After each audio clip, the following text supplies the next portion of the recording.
Step को criticise किया है, जिसमें उन्होंने जो NALSAR है उसको लेकर नोटिस जारी किया था। नलसार में जो स्टूडेंट्स हैं उनको लगा कि वो नहीं चाहते कि उनकी अध्यक्षता आकर जज साहब करें।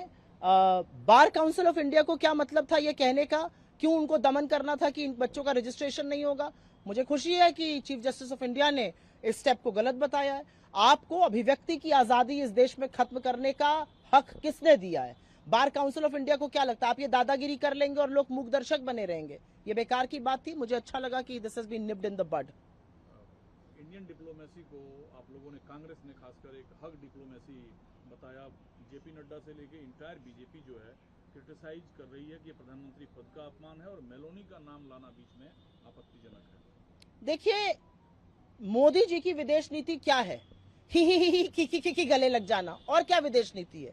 मोदी जी जहां जाते हैं दूसरा काम करते हैं, चीफ सेल्समैन बन जाते हैं अडानी के।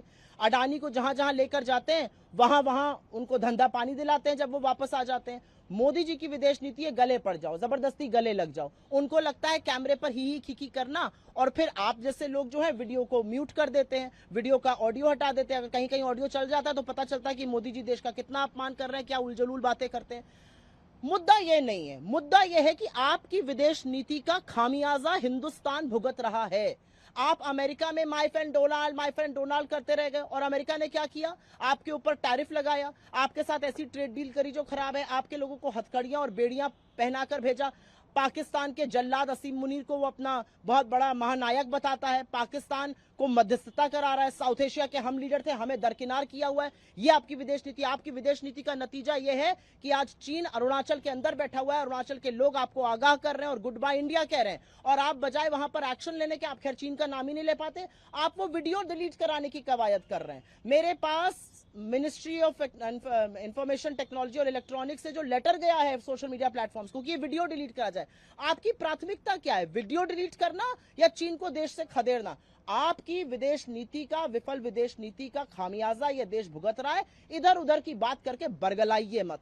लेकिन निशिकांत दुबे ने 2 तस्वीर एक्स पर पोस्ट किया, इंदिरा गांधी की क्यूबा के क्रांतिकारी फिलिप क्रास्को। मैं लिजलिजे, घटिया और जलील लोगों की, गलीच लोगों की बात पर कोई भी टिप्पणी नहीं करती हूं, और मैं ये जानती और समझती हूं कि एक भाई बहन का जो प्रेम होता है उनको समझना उनके बस की, डिग्री दुबे के बस की बात नहीं है। और क्यों नहीं है ये सारी दुनिया जानती है। शहबाज शरीफ एक तरफ कांग्रेचुलेट ट्रंप को करते हैं कि उनके लीडरशिप की वजह से जो है सीज फायर हुआ, दूसरी तरफ जो है सिंधु जल संधि को लेकर भारत को हेगड़ी दिखाने की कोशिश कर रहा है। देखिए, ऐसा है कि पाकिस्तान का मध्यस्थता करना हमारी विफल विदेश नीति का एक और सबूत है।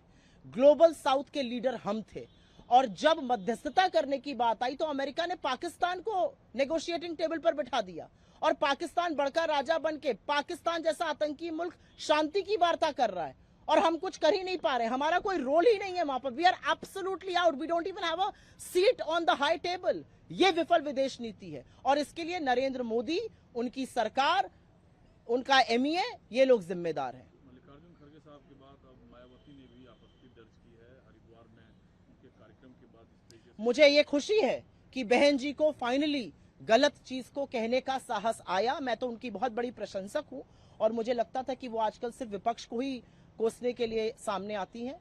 मल्लिकार्जुन खड़गे जी इस देश के ही नहीं, हिंदुस्तान के इस समय इस हमारी पार्टी के ही नहीं, देश के सबसे बड़े दलित नेता हैं। एक शोषित वंचित समाज से आते हैं, अपने बलबूते पर ब्लॉक अध्यक्ष से कांग्रेस अध्यक्ष बनने का उन्होंने अपना सफर तय किया है, निष्ठावान है। उनका जो चुने हुए राजनीतिक करियर में निर्वाचित होने का इतिहास है वो लोगों की उम्र से ज्यादा है, और ऐसे मैदान में जहां पर वो बोले वहां पर शुद्धिकरण कराना बीजेपी और RSS का असल चेहरा है। वो इतना चिढ़ते हैं दलितों से, यही उनकी घोर घृणा है दलितों के प्रति।